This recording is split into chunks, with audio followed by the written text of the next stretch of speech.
সকল শিক্ষার্থীকে স্বাগত জানিয়ে শুরু করছি ম্যাথ ক্লাস। আজকে আমি ম্যাথ ক্লাসে অষ্টম শ্রেণী গণিত চ্যাপ্টার 2 দৈনন্দিন কাজে বাস্তব সংখ্যা পেজ নম্বর 45। এই পেজের কোশ্চেন নম্বর হচ্ছে 5। এই অঙ্কটি সহজে সমাধান দেব। তাহলে দেখো, এখানে নিচের সংখ্যাগুলো মূলত নাকি অমূলত যুক্তিসহ ব্যাখ্যা করো। প্রথমে আমরা জেনে নিই মূলত কি। তাহলে লিখি মূলত। মূলত কাকে বলে? মূলত হচ্ছে সকল পূর্ণ সংখ্যা। লিখি মূলত কি? লিখি সকল পূর্ণ সংখ্যাকে জেড দ্বারা প্রকাশ করা হয়। সকল পূর্ণ সংখ্যা সসীম দশমিক ভগ্নাংশ এবং পৌনপুনিক সংখ্যাই হচ্ছে মূলত সংখ্যা। দেখো, মূলত সংখ্যাকে, যেহেতু মূলত সংখ্যা বলেছি, মূলত সংখ্যা হচ্ছে যে সকল সংখ্যাকে পি বাই কিউ আকারে প্রকাশ করা যায়, অর্থাৎ এইভাবে পি বাই কিউ আকারে প্রকাশ করা যায়। এখানে পি কমা কিউ এপসিলন বা বিলংস টু জেড এবং কিউ ইজ নট ইকুয়াল 0। মূলত সংখ্যার সেট হচ্ছে কিউ দ্বারা, ক্যাপিটাল লেটার কিউ দ্বারা প্রকাশ করা হয়। দেখো, এখানে পি বাই কিউ, পি এবং কিউ হচ্ছে পূর্ণ সংখ্যা, কিন্তু কিউ ইজ নট ইকুয়াল 0, অর্থাৎ কিউর মান কখনো শূন্য হতে পারে না। অর্থাৎ যে সকল সংখ্যাকে পি বাই কিউ আকারে প্রকাশ করা যায় সেই সকল সংখ্যাই হচ্ছে মূলত সংখ্যা। অথবা আমরা জানি সকল পূর্ণ সংখ্যা সসীম দশমিক ভগ্নাংশ পৌনপুনিক সংখ্যাই হচ্ছে মূলত সংখ্যা। এখন অমূলত কি? পূর্ণবর্গ সংখ্যা ব্যতীত সকল স্বাভাবিক সংখ্যার বর্গমূল সকল স্বাভাবিক সংখ্যার বর্গমূল হচ্ছে অমূলত সংখ্যা। অর্থাৎ অসীম দশমিক ভগ্নাংশ। তাহলে অসীম দশমিক লিখি, অসীম দশমিক সংখ্যাই হচ্ছে অমূলত সংখ্যা। অর্থাৎ যে সকল সংখ্যাকে, অমূলত সংখ্যা হচ্ছে যে সকল সংখ্যাকে পি বাই কিউ আকারে প্রকাশ করা যায় না, তাকে অমূলত সংখ্যা বলা হয়। অমূলত সংখ্যার সেটা হচ্ছে কিউ প্রাইম। দেখো, তাহলে এখানে যে সংখ্যাগুলো আছে প্রথমে লিখি। প্রথমে দেওয়া আছে কি 8.929292 এগুলো, এটা দেওয়া আছে। দেখো, এই সংখ্যাটিকে আমরা পৌনপুনিক সংখ্যায় রূপান্তরিত করতে পারি কিনা। যেহেতু এটি স্বাভাবিক সংখ্যা না, দশমিক ভগ্নাংশ বা দশমিক সংখ্যা, সুতরাং 8. এখানে 929292 এভাবে আসছে সংখ্যাটি, অর্থাৎ 92 এই 9-এর উপর এবং 2 এর উপরে পৌনপুনিক হবে।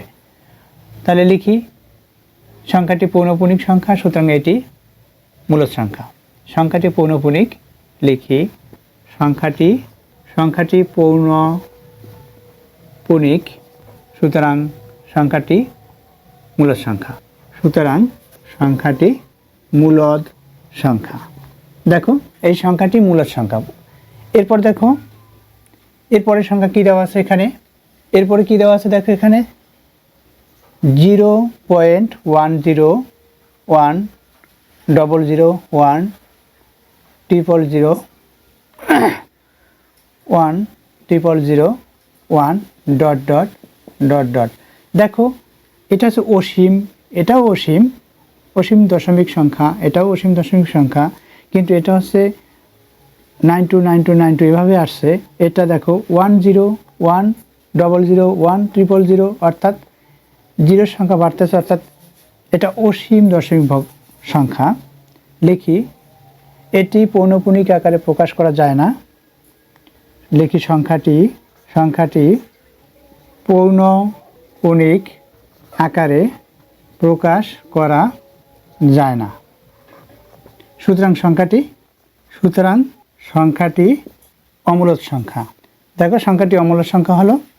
এরপর দেখো, এখানে কি দেওয়া আছে 6534.789 দেখো, সংখ্যাটি অসীম দশমিক সংখ্যা, কিন্তু দশমিক বিন্দুর পরে ডানে সংখ্যাগুলো এভাবে আসছে 789 এভাবে করে, সুতরাং এটি একটি পৌনপুনিক সংখ্যা। তাহলে এটা আমরা লিখতে পারি 6534.789 এটা 789 789 অর্থাৎ এই 7 থেকে 9 পর্যন্ত এগুলো পৌনঃপুনিক।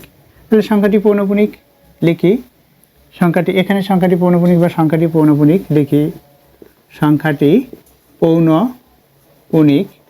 সুতরাং সংখ্যাটি মূলদ সংখ্যা।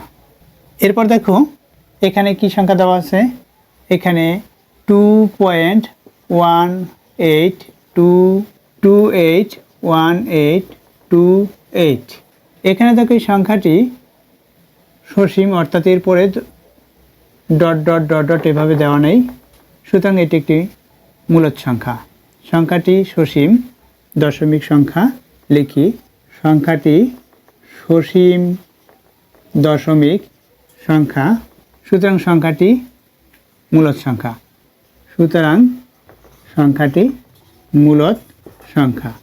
দেখো সংখ্যাটি মূলদ সংখ্যা হলো।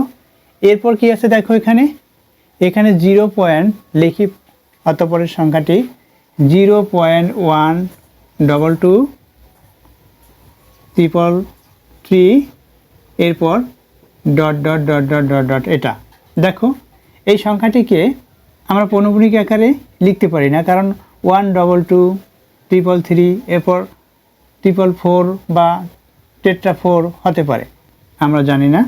সুতরাং এই সংখ্যাটি যেহেতু অসীম দশমিক সংখ্যা, সুতরাং সংখ্যাটি যেহেতু অসীম দশমিক, এখানে এটা পৌনঃপুনিক আকারে প্রকাশ করা যায় না, সুতরাং সংখ্যাটি অমূলদ সংখ্যা।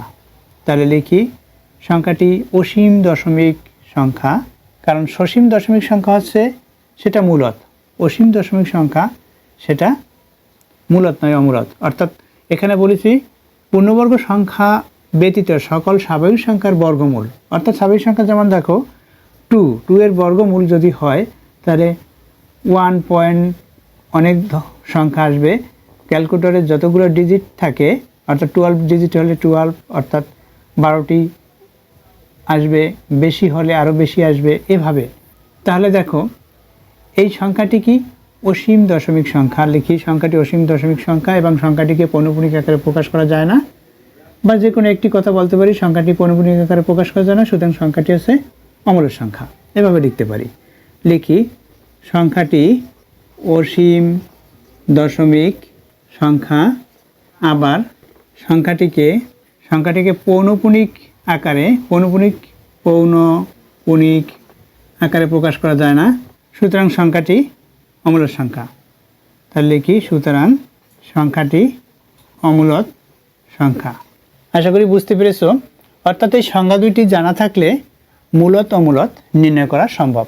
সংখ্যা দুইটি ভালো করে রপ্ত করবে, তাহলে এই যে মূলদ অমূলদ সংখ্যা, যে কোনো সংখ্যাই মূলদ অমূলদ সংখ্যা নির্ণয় করতে বলে মূলদ অমূলদ সংখ্যা নির্ণয় করতে পারবে। এতক্ষণ ম্যাথ ক্লাসের সাথে থাকার জন্য সকলকে ধন্যবাদ জানিয়ে আজকের মতো বিদায় নিচ্ছি।